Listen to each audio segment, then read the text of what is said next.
ಮೀಸಲಾತಿ ಜಾರಿ ಮಾಡಿ ಇಲ್ಲ ಒಳ ಮೀಸಲಾತಿ ಜಾರಿ ಮಾಡಿ. ಬಂಧುಗಳೇ, ಬೆಂಗಳೂರು ವಿಭಾಗದ ಮಾಗಡಿ ತಾಲೂಕು 2000 ಲಾಠಿ ಚಾರ್ಜ್ನಲ್ಲಿ ಬಹಳ ದೊಡ್ಡ ನೋವನ್ನು ಅನುಭವಿಸಿದ್ವಿ. ಒಳ ಮೀಸಲಾತಿ ಚಳವಳಿ ಪ್ರಾರಂಭ ಆದಾಗಲಿಂದನೂ ಕೂಡ 40 ವರ್ಷಗಳ ಕಾಲ ಮಾಗಡಿ ತಾಲೂಕು ಪ್ರಮುಖವಾದ ಪಾತ್ರವನ್ನ ಒಳ ಮೀಸಲಾತಿ ಚಳವಳಿಯಲ್ಲಿ ವಹಿಸ್ತಾ ಇದೆ. ಬಹಳ ತ್ಯಾಗ ಮತ್ತು ಬಲಿದಾನದಿಂದ ಹೋರಾಟವನ್ನ ಮಾಡ್ತಾ ಇದ್ದೀವಿ. ಆವತ್ತು ನಾವು 2004ರಲ್ಲಿ ಒಳ ಮೀಸಲಾತಿಗೆ ಆಯೋಗ ರಚನೆ ಮಾಡಿ ಅಂತ ಅಂದ್ಬಿಟ್ಟು ಮಾದಿಗರ ನೋವೇ ಕಾಂಗ್ರೆಸ್ ಸಾವು ಅಂತ ಸ್ಟಾರ್ಟ್ ಮಾಡಿದ್ವಿ. ಅವತ್ತು ಇಂಟೆಲಿಜೆನ್ಸ್ ರಿಪೋರ್ಟ್ ಇದೆ. ನಾವು ಅದು ಮಾಡಿದ್ದಕ್ಕೆ ಸಮ್ಮಿಶ್ರ ಸರ್ಕಾರ ಬಂತು, ಕುಮಾರಸ್ವಾಮಿ ಅವರು ಮುಖ್ಯಮಂತ್ರಿ ಆದರು, ದೇವೇಗೌಡರು ಅವತ್ತು ನಮ್ಮ ಜೊತೆ ಧ್ವನಿಗೂಡಿಸಿದ್ರು.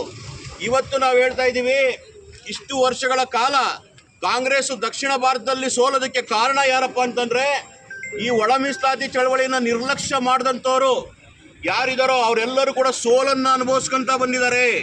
ಇದು ಸ್ಪಷ್ಟವಾಗಿ ತಿಳ್ಕೊಳ್ಳಿ. ಕಳೆದಂಥ ಎಲ್ಲ ಚುನಾವಣೆಗಳಲ್ಲೂ ಕೂಡ ಆಗಸ್ಟ್ 1, 2024ರಂದು ಸುಪ್ರೀಂ ಕೋರ್ಟ್ ಆದೇಶವನ್ನು ಮಾಡಿದೆ ರಾಜ್ಯ ಸರ್ಕಾರಗಳು ಮಾಡಬೇಕಂತ.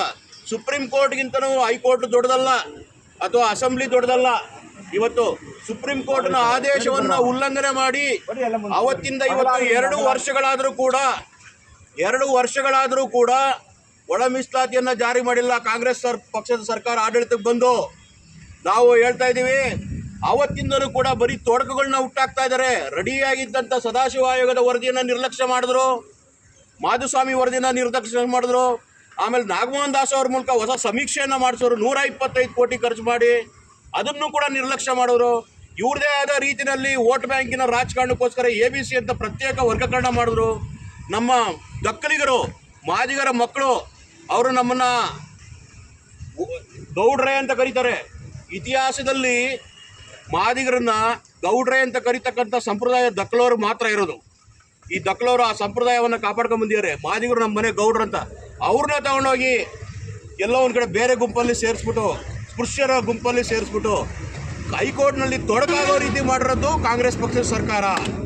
ರಾಜ್ಯಪಾಲರು ಇದನ್ನು ಪ್ರಶ್ನೆ ಮಾಡಿದ್ರು, ಈ ತೊಡಕನ್ನ ಸರಿ ಮಾಡಿದ. ಆವಾಗ ಮೌನವಾಗಿದ್ರು ಇವರೆಲ್ಲರೂ ಕೂಡ, ಯಾರೂ ಮಾತಾಡಲಿಲ್ಲ. ಏನು ರಿಪೋರ್ಟನ್ನು ರಾಜ್ಯಪಾಲರು ತೊಡಕಾಗುತ್ತೆ ಅದನ್ನು ಸ್ಪಷ್ಟೀಕರಣ ಕೊಡ್ರಿ ಅಂತ ಕೇಳಿದ್ರು ಕೂಡ ಮತ್ತೆ ವಾಪಸ್ ಕಳಿಸಿದ್ರು. ಅದೇ ಇದನ್ನು ಸಂವಿಧಾನದ ಬಿಕ್ಕಟ್ಟನ್ನು ಸೃಷ್ಟಿ ಮಾಡಿದ್ರು. ಇವತ್ತು ಉದ್ದೇಶಪೂರ್ವಕವಾಗಿ ತೊಡಕುಗಳನ್ನು ಹುಟ್ಟಾಕ್ತಾ ಇದ್ದಾರೆ.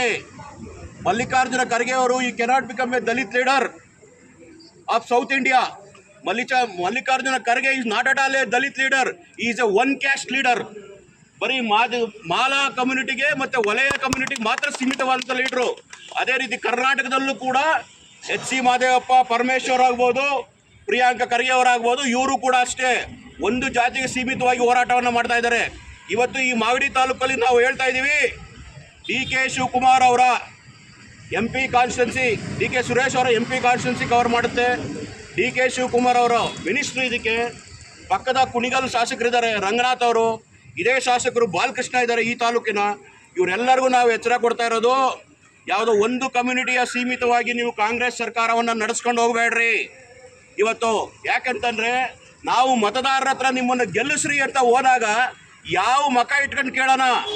ನಮ್ಮ ಶಾಸಕರುಗಳಿಗೆ ನಾವು ಓಟಾಗಿ ಗೆಲ್ಸಿದ್ದೀವಿ, ಯಾವ ಮಕ ಇಟ್ಕೊಂಡು ಕೇಳೋಣ? ಜನ ನಮಗೆ ಚಪ್ಪಲಿ ತಗೊಂಡು ಹೊಡಿತಾರೆ, ಆಯ್ತಾ? ನಮ್ಮ ಉದ್ಯೋಗಕ್ಕೆ ಬೀದಿ ಪಾಲು ಮಾಡಿಬಿಟ್ಟು ನಮ್ಮ ನಿರುದ್ಯೋಗಿಗಳೆಲ್ಲರೂ ಕೂಡ ಆಯ್ತಾ ಒಳ ಮೀಸಲಾತಿ ತರದೇನೆ ನೀವು ಇವತ್ತು ನಮಗೆ ಓಟ್ ಕೇಳಕ್ಕೆ ಬಂದಿರಾ ಅಂತ ಅಂದ್ಬಿಟ್ಟು ನಮಗೆ ಚಪ್ಪಲಿ ತಗೊಂಡು ಹೊಡಿತಾರೆ ಜನ. ಯಾವ ಮಕ ಇಟ್ಕೊಂಡು ಓಟ್ ಕೇಳಕ್ಕೆ ಹೋಗೋಣ ನಾವು? ನೀವು ಮತ್ತೆ ಗೆದ್ದು ಬರಬೇಕು ಅಂದರೆ DK ಶಿವಕುಮಾರ್ ಆಗಲಿ, ಕುಡಿಗಲ್ನ ಶಾಸಕರಾಗಲಿ, ರಂಗನಾಥ್ ಅವರಾಗಲಿ, ಬಾಲಕೃಷ್ಣ ಅವರಾಗಲಿ, ಅದೇ ರೀತಿ ಕಾಂಗ್ರೆಸ್ ಪಕ್ಷ ಆಗಲಿ ರಾಜ್ಯದಲ್ಲಿ ಗೆದ್ದು ಬರಬೇಕಂತಂದರೆ ನೀವು ಒಳ ಮೀಸಲಾತಿ ವರ್ಗೀಕರಣವನ್ನು ಜಾರಿ ಮಾಡ್ಕೊಂಡೇ ಬರಬೇಕು. ಜಾರಿ ಮಾಡ್ಕೊಂಡು ಬರಲಿಲ್ಲ ಅಂತಂದರೆ ನಾವು ನಮ್ಮ ಜನಾಂಗದ ವಿರುದ್ಧ ಹೋಗೋಕ್ಕಾಗಲ್ಲ. ಜನ ನಿಮ್ಮ ವಿರುದ್ಧ ತಿರುಗಿ ಬೀಳ್ತಾರೆ, ಅಂಥ ಪರಿಸ್ಥಿತಿ ಬರ್ತದೆ. ಜನಗಳಿಗೆ ನಾವು ಉತ್ತರ ಕೊಡಬೇಕಾಗಿದೆ. ಇವತ್ತು ಇಡೀ ಮಾದಿಗ ಸಮುದಾಯ ಅದರ ನಿರೀಕ್ಷೆಯಲ್ಲಿದೆ. ಇಲ್ಲಾಂದರೆ ನಾವು ಅನಿವಾರ್ಯವಾದ ಕಾಂಗ್ರೆಸ್ ಪಕ್ಷದ ಸೋಲನ್ನು ಅನುಭವಿಸ್ಬೇಕಾಗುತ್ತೆ. ಇದರಿಂದ ನಾವು ಭಾಳ ಸ್ಪಷ್ಟವಾಗಿ ಕಾಂಗ್ರೆಸ್ನ ಹೈಕಮಾಂಡ್ಗೂ ಕೂಡ ಸಂದೇಶವನ್ನು ಕೊಡ್ತಾ ಇದ್ದೀವಿ.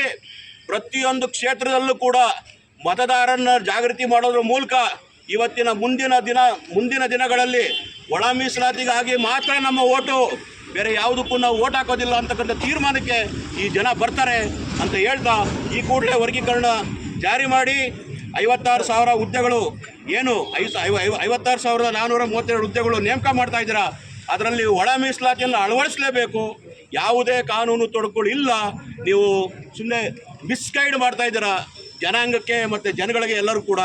ಮಾದಿಗರು ರೋಸ್ಟರ್ ಸಿಸ್ಟಮಲ್ಲಿ ಹೆಚ್ಚಿನ ಅವಕಾಶಗಳನ್ನ ಪಡ್ಕೊಂತಾರೆ, ಅವ್ರಿಗೆ ಹೆಚ್ಚಿನ ಪಾಲು ಹೋಗುತ್ತೆ ಅನ್ನೋದನ್ನು ಸಹಿಸಲಾರದೆ ನೀವು ಈ ಒಳ ಮೀಸಲಾತಿ ವರ್ಗೀಕರಣಕ್ಕೆ ಅಡ್ಡ ಹಾಕಿದ್ದೀರಾ ಅಂತ ಅಂದ್ಬಿಟ್ಟು ನಮಗೆ ಮಲ್ಲಿಕಾರ್ಜುನ ಖರ್ಗೆ ಅವ್ರಿಗೂ ಕೂಡ ಹೇಳ್ತಾ ಇದ್ದೀವಿ. ಅವ್ರು ಇದೇ ಮಾತನ್ನು ನಾವು ಮಲ್ಲಿಕಾರ್ಜುನ ಖರ್ಗೆ ಅವ್ರು ಕೂಡ ಹೇಳ್ತಾ ಇದ್ದೀವಿ.